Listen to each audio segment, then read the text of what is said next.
Hello and welcome back to my channel and another history walk around the town of Dorchester. And I'm starting my walk here in Borough Park, which, well, the weather's not too good today, but it's at least it's not raining. But the first thing I come across is a really impressive clock and tower presented to the Borough of Dorchester by Charles Hanford Esquire in 1905. Charles was a local businessman, and quite a nice gift there for the to the town. But just ahead of me is the bandstand. So many parks have bandstands, and they're really rather nice. This one was built in 1898 to commemorate Queen Victoria's Golden Jubilee. It's really rather magnificent. Little weather vane on the top and some cast iron railings around the side. Imagine on a sunny summer's afternoon listening to the band. Rather enjoyable. But let's take a little walk round through the town and see what we can discover, and hopefully end up at a museum or two.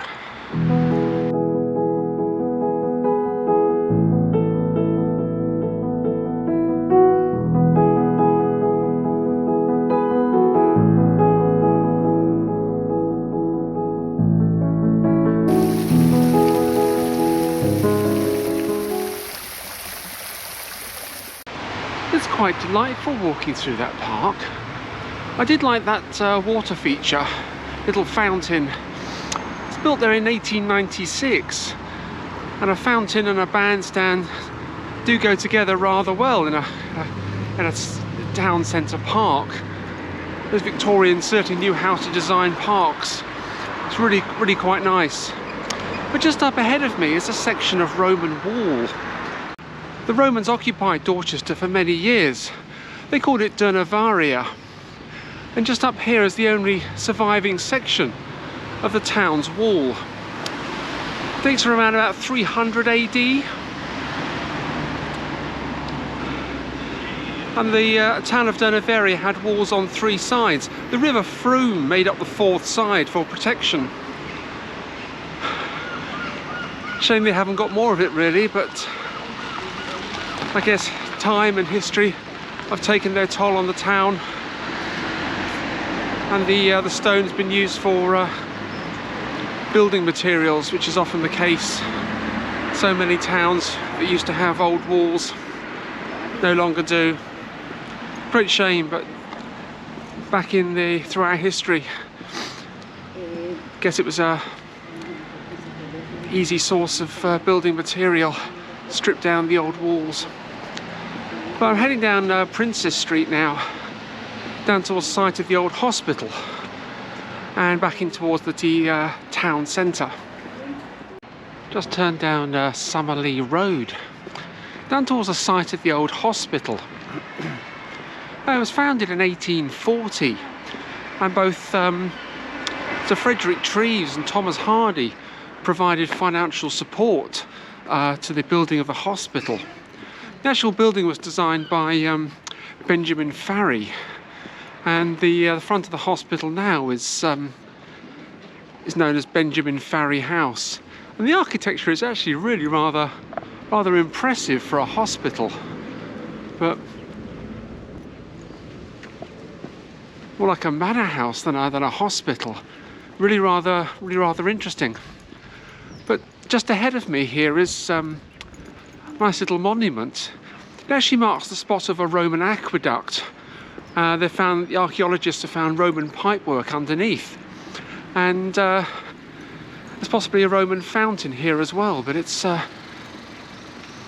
that Roman period is being marked in Dorchester by a little monument here.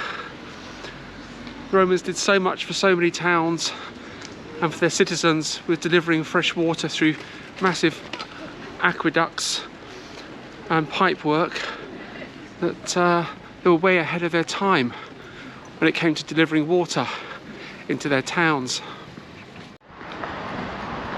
I was walking down Antelope Walk, This is one of the oldest thoroughfares in Dorchester. It dates from 1589, and on the sides are loads of little boutique shops. But what's interesting is the Antelope Hotel at the end, because this was the location for Judge Jeffreys and his assizes, and it all took place in the Oak Room just upstairs. Wow, this is really rather nice. I haven't walked through a thoroughfare like this since I was in Ipswich some weeks ago. But yeah, really pleasant walking through here and underneath the Antelope Hotel. Gosh, Dorchester really is throwing up quite a few surprises, and out into the high street, into the market. Absolutely fantastic. Now let's try the museums and see what we can discover.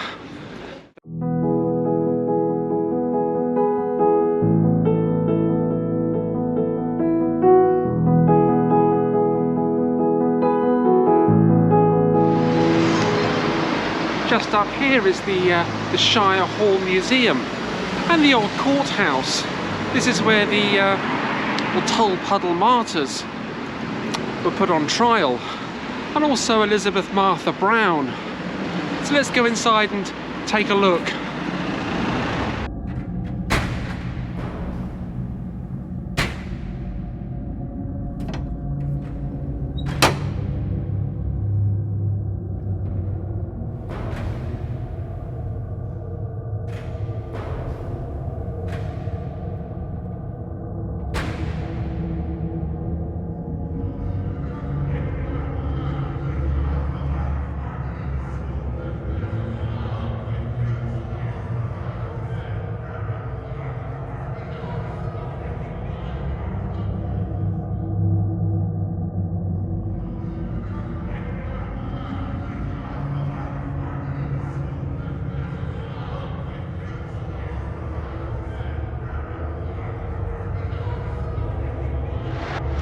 Wow, visiting that museum was absolutely amazing.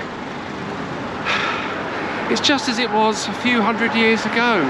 It's all been preserved perfectly. It was a little unnerving walking up from the cell straight up into the dock in the courtroom.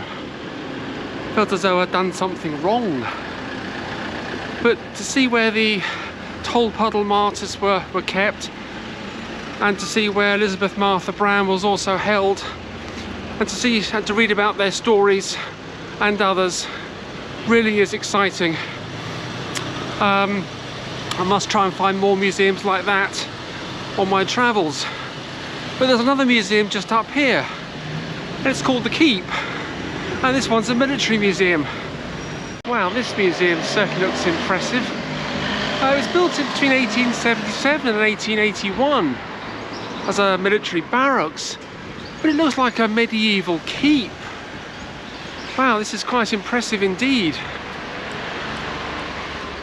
Wow.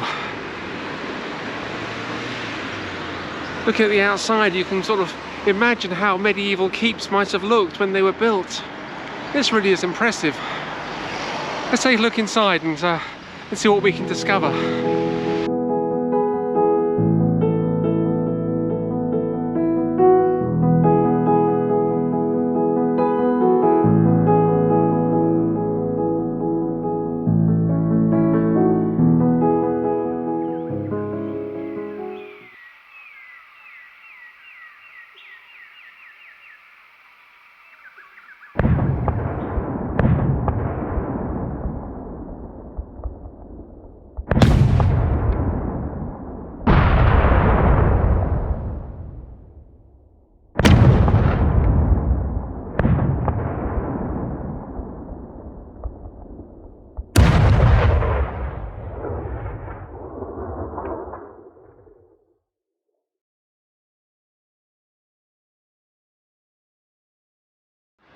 Well, I've made it up onto the roof of the keep, and despite it being a cloudy day, the views from up here really are quite spectacular.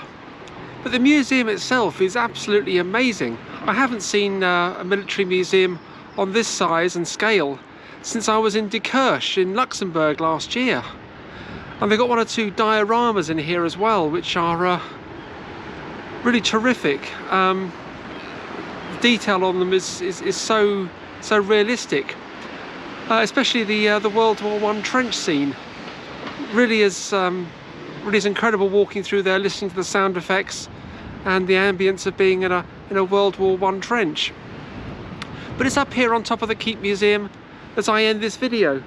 Thank you so much for watching, and don't forget to hit that subscribe button in the bottom right hand corner and follow my channel.